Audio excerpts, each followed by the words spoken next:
नमस्कार दोस्तों, युवा शोर ट्रेंड में आप सभी का स्वागत है। डिक्टेशन 5 सेकंड बाद स्टार्ट होगी।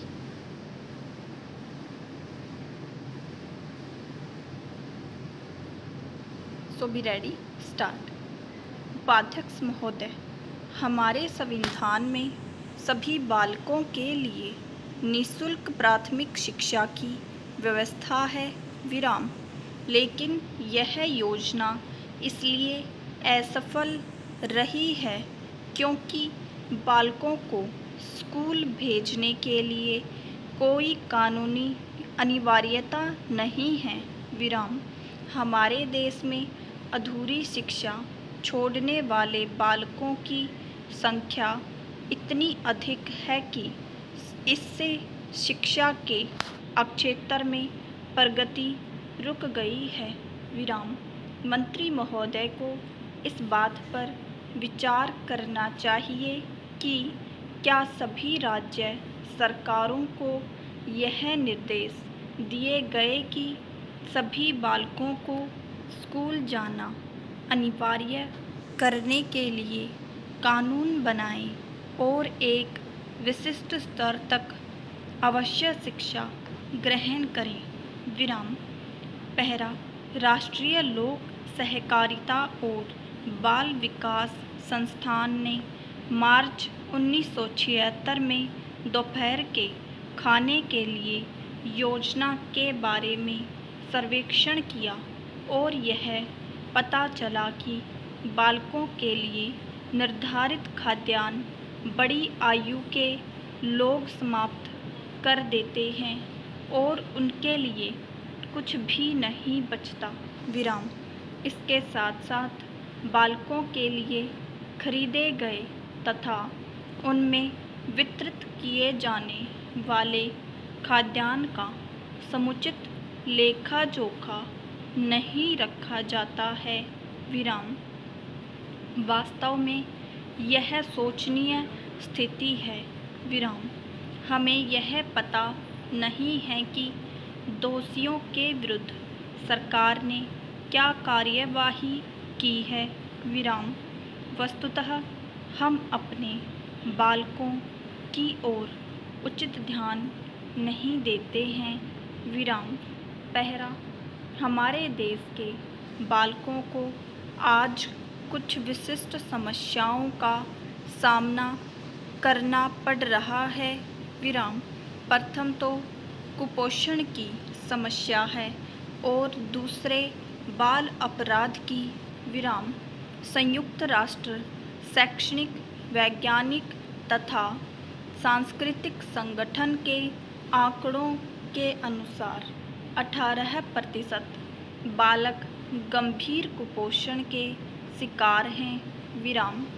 इस स्थिति में सुधार करने के लिए सरकार को करोड़ों रुपए खर्च करने होंगे विराम। हमारे बालक अपराधी पैदा नहीं होते हैं, लेकिन वातावरण और परिस्थितियाँ जिनमें वे रहते हैं उन्हें अपराधी बनने के लिए बाध्य करती हैं विराम। अतः हमें ऐसा वातावरण समाप्त करना होगा विराम।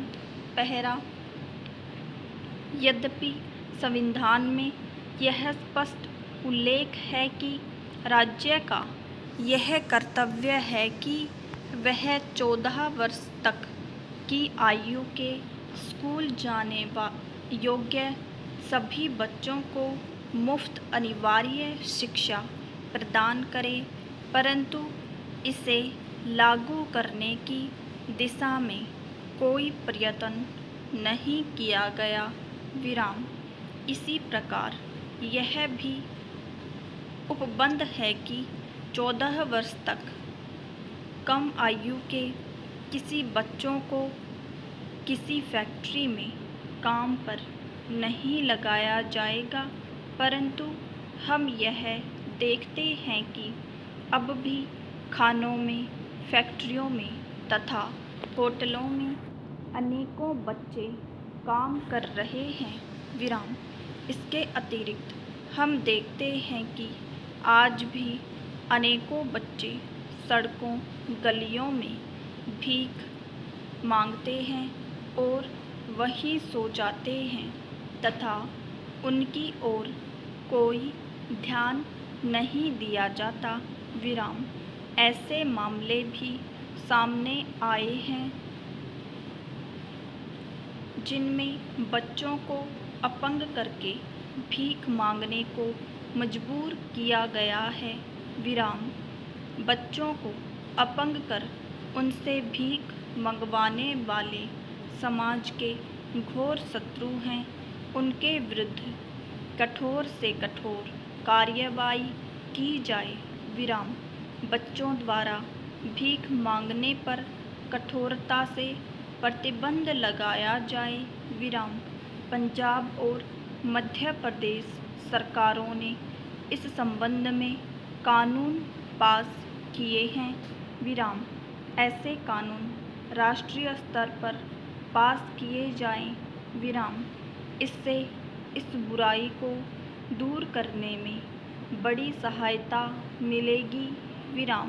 पहला, बच्चों के भविष्य की रक्षा के लिए उनके लिए योग्य और अच्छे शिक्षकों को प्राइमरी स्कूलों में नियुक्त किया जाए। विराम। बच्चों को अच्छी पुस्तकें दी जाएं। विराम।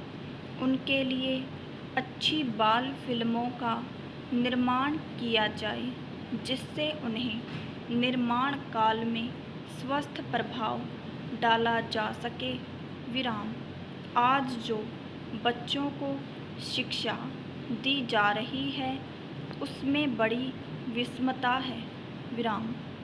अमीरों के बच्चों को मिलने वाली शिक्षा तथा जनसाधारण के बच्चों द्वारा प्राप्त की जाने वाली शिक्षा में भारी विषमता है।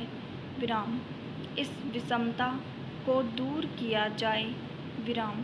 समाज के विभिन्न वर्गों के बच्चों के लिए शिक्षा का समान ढांचा होना चाहिए। सरकार को बच्चों के कल्याण संबंधी योजनाओं को क्रियान्वित करने के लिए अधिक धन प्राप्त करना चाहिए। विराम। धार्मिक संस्थान जिनके पास काफ़ी धनराशि है उस धनराशि का कुछ प्रतिशत बच्चों के कल्याण हेतु देने के लिए कहा जाए। विराम। उद्योगपतियों तथा किसानों को भी इस भले कार्य के लिए धन देने के लिए कहा जाए। विराम।